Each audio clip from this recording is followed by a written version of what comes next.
प्यारे बच्चों नमस्कार।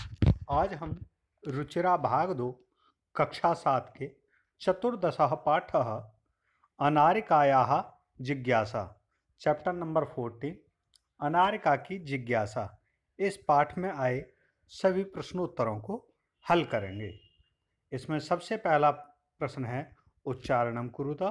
तो उसमें कुछ कठिन शब्द दिए गए हैं, उन सब का आप उच्चारण कर सकते हैं, जैसे मंत्री, निर्माणम, भ्रात्रा, कर्मकराः, जिज्ञासा, पित्रे, भ्रातॄणाम, उद्घाटनार्थम, पितृभ्याम, नेतरि, अपृच्छत, चिंतयति। चलिए अब प्रश्नोत्तरों को हल करते हैं। सबसे पहला प्रश्न है अधोलिखितानां प्रश्नानां उत्तराणि लिखता। नीचे लिखे गए प्रश्नों के उत्तर लिखिए। तो सबसे पहला प्रश्न है कस्याः महती जिज्ञासा वर्तते। किसकी जिज्ञासा बहुत बड़ी है। जिज्ञासा बोलते हैं बच्चों ज्ञातुम इच्छा इति जिज्ञासा, यानी जानने की इच्छा। जैसे छोटे बच्चे होते हैं उनको बहुत कुछ जानने की इच्छा होती है, तो ऐसे ही अनारिका के मन में भी बहुत सारी इच्छाएं हैं, तो वो तरह तरह की सभी बातों को जानना चाहती है। तो किसकी महती जिज्ञासा है? तो इसका उत्तर है अनारिकायाः महती जिज्ञासा वर्तते। अनारिका की बहुत बड़ी जिज्ञासा है। दूसरा है मंत्री किमर्थम आगच्छति। मंत्री किस लिए आए? तो इसका आंसर है मंत्री सेतोः उद्घाटनार्थम आगच्छति। मंत्री सेतु के उद्घाटन के लिए आए। सेतु का अर्थ होता है पुल। इसका तीसरा है प्रश्न सेतोः निर्माणम के अकुर्वन्। सेतु का निर्माण यानी पुल का निर्माण किन्होंने किया, किसने किया? तो इसका आंसर है सेतोः निर्माणम कर्मकराः अकुर्वन्। या कसा ने, यहाँ पर कराहा होगा तो करह कसा की जगह पर कराहा लगा लीजिए। तो कर्मकराः अकुर्वन्, सेतु का निर्माण कर्मचारियों ने या मजदूरों ने किया।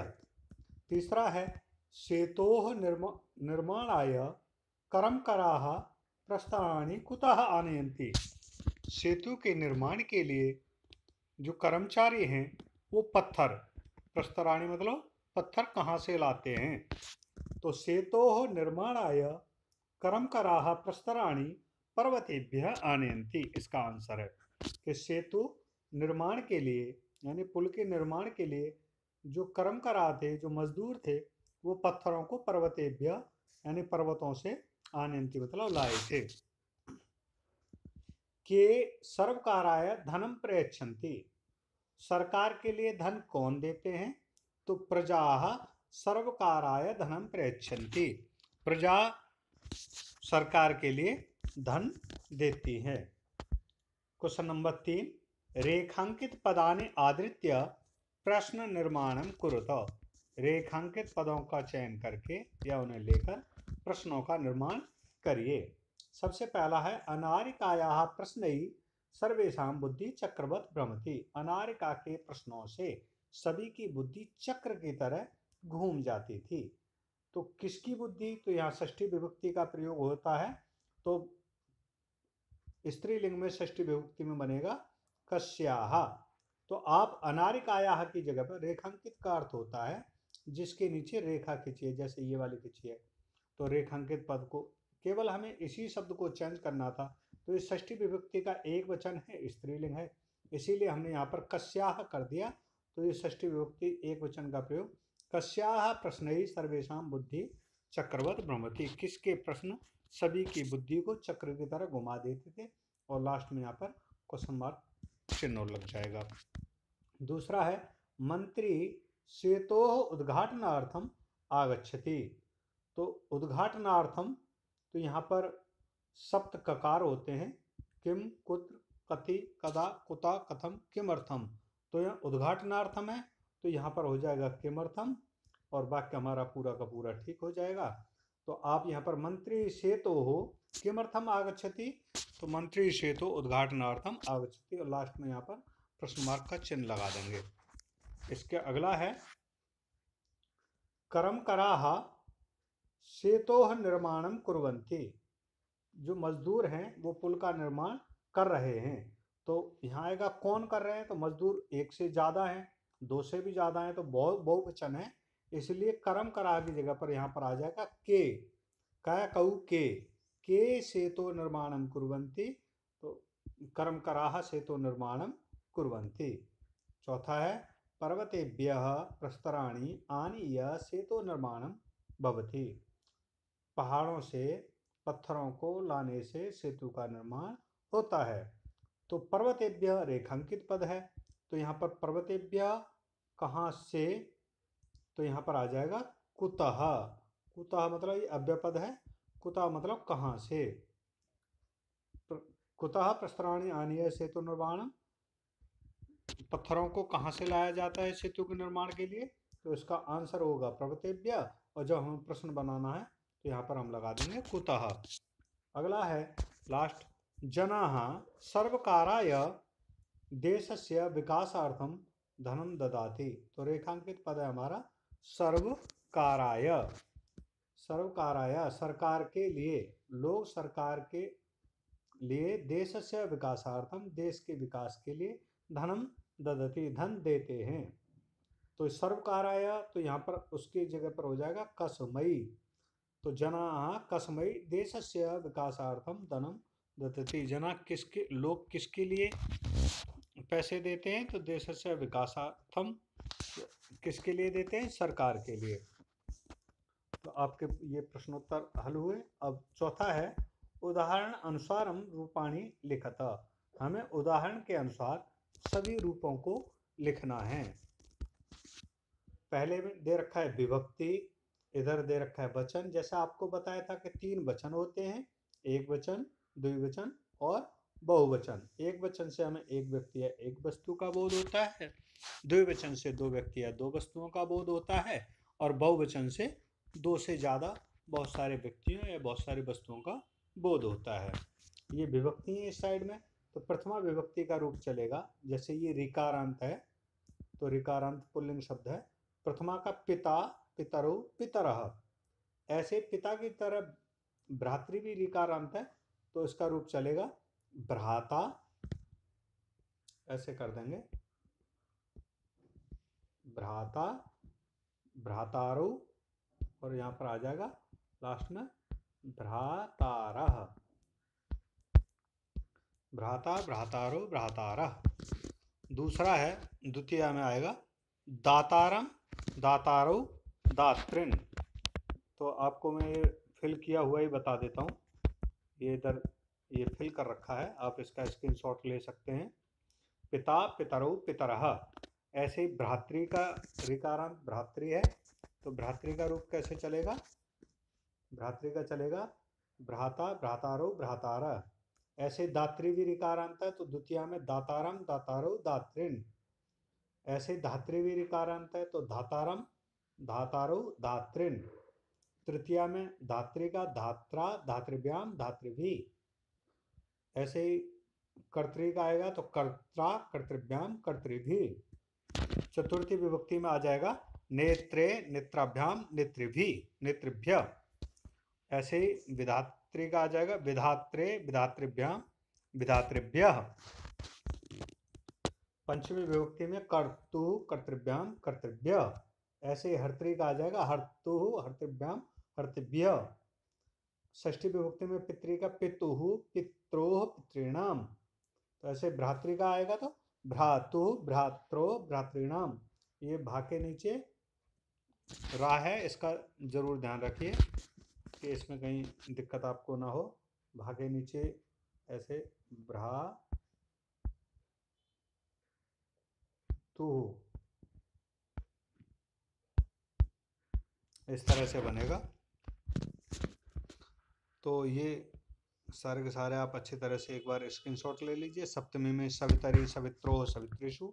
ऐसे अभिनेत्री का अभिनेतरी, अभिनेत्रोः, अभिनेत्रिषु। संबोधन में बनेगा हे जामाता, हे जामातारो, हे जामातरः। हे नप्तः, हे नप्तरो, हे नप्तरः।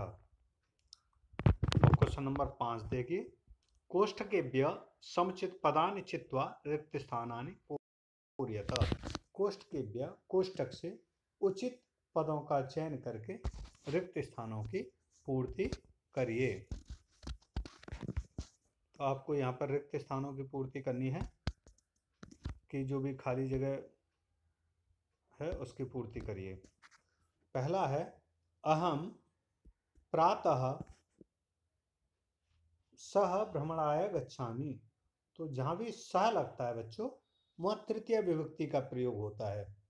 तो किस हमने तृतीय विभक्ति ऊपर पढ़ी थी, पिता पितरो पितरः, पितरम पितरो पितृन्। तो पित्राः तृतीय विभक्ति में क्या था, पित्राः। तो इसके खाली जगह में पित्राः आ जाएगा।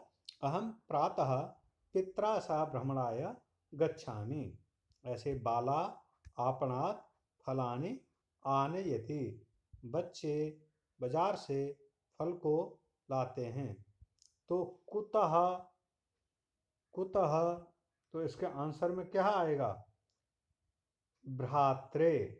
बाला आपणात् भ्रात्रे फलानि आनयति। तो इसमें चौथा इसका आंसर हो जाएगा कर्मकराः सेतु निर्माणस्य भवन्ति। जो कर्मचारी थे सेतु निर्माणस्य, सेतु के निर्माण के होते हैं।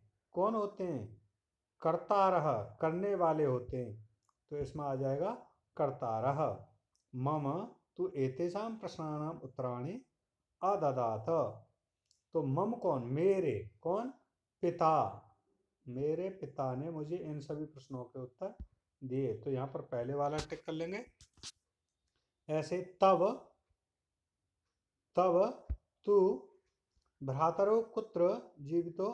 तो यहाँ पर आ जाएगा भ्रातरो। भ्रातरो कुत्र जीविकोपार्जनम कुरुत। बाकी आप यहाँ से भी इनको देख सकते हो, ये सारे आंसर यहाँ पर सेट किए गए हैं। तो ये तृतीय विभक्ति का, चतुर्थी का, ये प्रथमा का बहुवचन है, ये षष्ठी में मम पिता तु एतेषां प्रश्नानाम् उत्तराणि अददात। मेरे पिता ने तो ये प्रथमा का एक वचन हो गया। भ्रातरौ द्विवचन है। चित्रम दृष्ट्वा, अब क्वेश्चन नंबर 6 है। मंजूषातः पदानि प्रयुज्य वाक्यानि रचयत। पहले चित्र को देखिए और मंजूषा से, यानी जो एक बॉक्स है उसमें जितने भी शब्द दिए गए हैं, ये धारयन्ति, बालाः, बसयानम, छात्रम ते, आरोहयन्ति, वर्षायाम, इन शब्दों की सहायता से आपको कुछ वाक्य बनाने हैं। तो हम चित्र में देख रहे हैं कि बरसात हो रही है, बादल छाए हुए हैं, कुछ बच्चे छाता लेके खड़े हुए हैं, बस आई हुई है। तो इसके प्रश्न कैसे बनाएंगे। बालाः बाला वर्षायाम छत्रम धारयन्ति। बच्चे वर्षा में छाता लगाए हुए हैं या छाता को धारण किए हुए हैं। ते बसयानम आरोहन्ति। ते माने वे, बसयानम बसयान में, आरोहन्ति माने चढ़ रहे हैं। ते छत्रम धारयन्ति, वे छाता को पकड़े हुए हैं। बसयानस्य एकः चालकः अस्ति। बसयान का एक चालक है यानी ड्राइवर है। क्वेश्चन नंबर 7, अधोलिखितानि पदानि आधृत्य वाक्यानि रचयत। नीचे लिखे गए पदों को लेकर वाक्यों की रचना करिए। तो इनके आपको डायरेक्ट आंसर पर ले जाता हूं मैं। प्रश्नाः, तो ते प्रश्नाः पृच्छन्ति, वे प्रश्न पूछते हैं। इसका क्या अर्थ होगा, प्रश्नाः से हम वाक्य बनाएंगे तो ते प्रश्नाः पृच्छन्ति, वे प्रश्न पूछते हैं। नवीना, नवीन का अर्थ होता है नया। स नवीनः पाठः पठति, वह नया पाठ पढ़ता है। प्रातः,